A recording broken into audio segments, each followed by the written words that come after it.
ਇੰਨਾ ਤਾਂ ਵਧੀਆ ਹੋਇਆ ਚਲੋ ਕੰਟੀਨਿਊ ਰੱਖੋ ਜੀ ਠੀਕ ਹੈ ਇੰਨਾ ਪਈ ਠੀਕ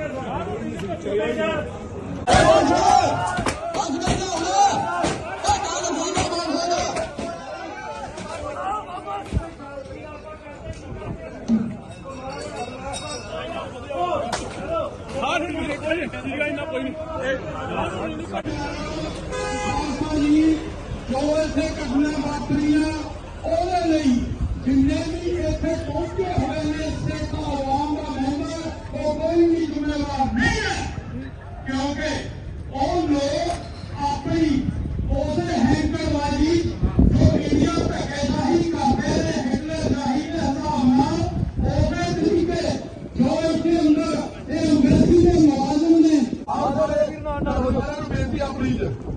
ਇੱਕ ਤਾਂ ਮੈਂ ਤੁਹਾਨੂੰ ਸਾਰਿਆਂ ਨੂੰ ਦੱਸਣਾ ਚਾਹੁੰਦਾ ਕਿ ਬ੍ਰਿਸਬੇਨ ਦੇ ਵਿੱਚ ਵੋਟਾਂ ਪਈਆਂ ਰਾਤ ਵੋਟਾਂ ਪੈ ਰਹੀਆਂ ਸ਼ਾਮ ਜਦੋਂ